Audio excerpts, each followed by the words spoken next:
है। बात करेंगे इस कंपनी के बारे में कि चल क्या रहा है, क्योंकि 14 साल के हाईएस्ट लेवल पर तो ये पहुंच चुका है। तो देखिए बात करना बनता भी है इसके बारे में कि एनालिस्ट का यहाँ पर क्या ओपिनियन है और चीज़ें किस तरीके से यहाँ पर पैन आउट हो रही है। देखिए वीडियो को शुरू करूँ उससे पहले अगर आपने अभी तक चैनल को सब्सक्राइब नहीं किया है तो प्लीज़ अभी इसे सब्सक्राइब कर लीजिए, क्योंकि आगे भी बहुत सारे वीडियोज़ हैं जो आपको काफ़ी ज़्यादा हेल्प करेंगे। तो 55 रुपये का शेयर है सुज़लॉन का, और एक महीने का ग्राफ देखोगे तो बेहतरीन तेज़ी है, 16% की तेज़ी है। ग्राफ इंटरेस्टिंग है, इससे पहले भी ये 55 रुपये पर गया था, वापस से गिरावट बनी, वापस गया है ये, और अभी यहाँ पर पिछले 3 ट्रेडिंग सेशन से कंसोलिडेट कर रहा है इसी रेंज के आसपास, 55 रुपये पर ही कंसोलिडेट कर रहा है। अगर एक साल की बात करेंगे खूब पैसा बनाकर डेफिनेटली इसने दिया है, उसमें कोई शक की बात नहीं है। 200% से भी ज़्यादा का ग्रोथ है। 17 रुपये का शेयर था, बेहतरीन तेज़ी पकड़ी थी, 50 रुपये पर गया, वापस से गिरावट बनी, 50 रुपये का लेवल क्रॉस करा, एक ब्रेकआउट का सिनारियो देखने को मिला, 55 रुपये का लेवल भी इसने यहाँ पर दिखा दिया है। तो काफ़ी बेहतरीन तेज़ी देखने को मिली है, 5 साल की भी सबसे हाईएस्ट प्राइस पर है। ऐसी तेज़ी आज से पहले कभी नहीं आई। इवन अगर हम मैक्सिमम ग्राफ देखेंगे तो वैसे 14 साल बाद ऐसी बड़ी रफ्तार हमें देखने को मिल रही है, वरना इससे पहले ऐसी तेज़ी नहीं आई थी। यहाँ पर सुज़लॉन को लेकर देखा जाए तो भैया 4% की तेज़ी बीच में देखने को मिली थी, और हाईएस्ट लेवल पर है, 14 सालों के सबसे हाईएस्ट लेवल पर ये देखने को मिल रहा है। ये प्राइस आज से पहले 2010 में देखने को मिला था, जून 2010 में ये आज से पहले इस प्राइस पे देखने को मिला था। तब से लेकर आज ये पहली बार इस रेंज के आसपास देखने को मिल रहा है। इतना ही नहीं, अभी सुज़लॉन कुछ टाइम पहले खबरों में भी था कि रिसेंटली मैनेजमेंट ने कहा था कि भैया वो सोच रहे हैं dividends for share holder during the recent earning calls. देखिए डिविडेंड के बारे में सोच रहे हैं ये। इसके अलावा मर्जर को लेकर भी कई सारी अपडेट्स यहाँ पर आ रही थी। I know all share holder love dividend, so I mean I could not answer that question right now. I think let us you have seen and we have taken the certain initiative of merging our 100% subsidy जो इनकी Suzlon global service limited है उसको मर्ज करने वाले हैं ये Suzlon energy में, ठीक है, ये उन्होंने पहले भी बोल दिया है। So therefore as we said earlier there is a business plan that we have set ourselves to achieve in financial year 2025। तो फाइनेंशियल ईयर 2025 में इनका डिविडेंड का तो नहीं, लेकिन मर्जर का प्लान यहाँ पर ज़रूर है। और मर्जर देखो हो जाएगा तो बड़ी चीज़ होगी, क्योंकि उसका प्रॉफिट रेवेन्यू डेफिनेटली काउंटेड होना स्टार्ट हो जाएगा, तो कहीं ना कहीं ये बड़ी बात होगी वहाँ पर। और इतना ही नहीं, पिछले कुछ टाइम में बड़े ऑर्डर्स भी इनको मिले हैं, जैसे कि यहाँ पर अगर आप देखो तो भैया आदित्य बिरला ग्रुप से भी इनको बड़ा ऑर्डर मिला था, तकरीबन 103 मेगावाट का बड़ा ऑर्डर इनको मिला है। और इतना ही नहीं, ऑल 5 एनालिस्ट हुए covering the Suzlon have buy recommendation on the stock and stock is now trading close to 60 rupees price के आसपास जाने की कोशिश कर रहा है। यहाँ पर अगर आप देखो इवन मॉर्गन स्टैनली का जो टारगेट था वो 58 रुपीज़ के आसपास देखने को मिल रहा था, 58.50 रुपीज़। अगर इनमें कह दूँ ये जो टारगेट्स होते हैं वो 1 साल के होते हैं, देखते हैं कि जल्दी अचीव कर पाते भी है कि नहीं। और जहाँ तक अभी हाल फिलहाल में देखा जाए तो काफ़ी बड़ी तेज़ी दिखाई, और कुछ और एनालिस्ट की भी अगर हम बात करने की कोशिश करें यहाँ पर, तो रिन्यूएबल एनर्जी का देखो जो सेक्टर है वो डेफिनेटली काफ़ी बड़ा है।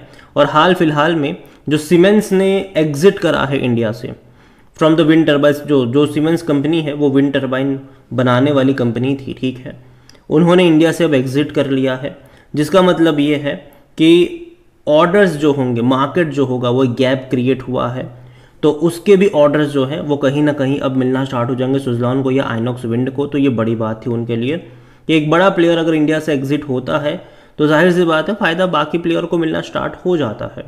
और ये चीज़ हमें पहले भी देखने को मिली है, आगे भी देखने को मिलेगी। यहाँ पर अगर हम रेलीग्रे ब्रोकिंग की बात करें, जो कि रवि सिंह है वहाँ के, उनका कहना है कि on technical setup the support जो है वो 52 रुपीज़ के आसपास का है। The stock look strong on daily chart, it has potential to hit the target of 60 rupees in near term. 52 rupees का स्टॉप लॉस की बात करिए और 60 रुपये का टारगेट उन्होंने यहाँ पर दिया। अगेन ये उनका कहना है, मेरा नहीं है। सुज़लॉन को लेकर देखें तो वॉल्यूम देखो, बाजार जस्ट अभी खुला है और 1.5 करोड़ से भी ज़्यादा के शेयर यहाँ पर ऑलरेडी ट्रेड हो चुके हैं। बड़ी मात्रा में ट्रेडिंग चल रही है यहाँ पर।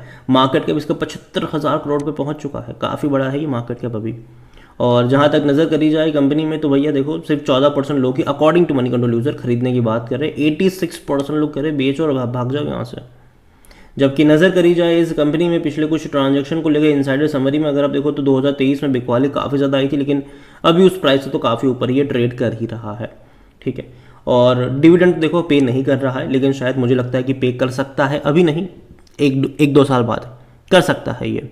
पहले इनके लिए जो मेन चीज़ है वो मर्जर की चीज़ है, मुझे लगता है कि सबसे पहले वो चीज़ कंप्लीट करेंगे ये, उसके बाद डिविडेंड के बारे में सोचेंगे। और मर्जर मेरे हिसाब से बहुत बड़ी बात होगी यहाँ पर, और वो पॉजिटिव चीज़ होगी। जनरली मर्जर पॉजिटिव चीज़ नहीं होती है, लेकिन तब जब दोनों ही कंपनियां स्टॉक मार्केट पर लिस्टेड हो। यहाँ पर एक कंपनी लिस्टेड नहीं है स्टॉक मार्केट पर, और उसकी 100% जो इक्विटी है वो इन्हीं के पास है। तो कहीं ना कहीं मुझे लगता है कि अगर वो मर्ज होती है तो फ़ायदा डेफिनेटली सुज़लॉन का यहाँ पर होगा। और यहाँ पर रेवेन्यू देखो तो अच्छे खासे रेवेन्यू पिछले 3 सालों में दिखाया ज़रूर है, और प्रॉफिट अगर आप देखो तो यहाँ पर प्रॉफिट भी है।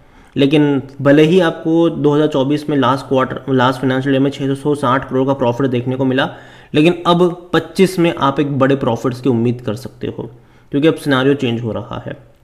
जहाँ तक बात करें वैल्यूएशन की, तो भैया पी काफ़ी महंगा, 113 का पी जा चुका है इसका।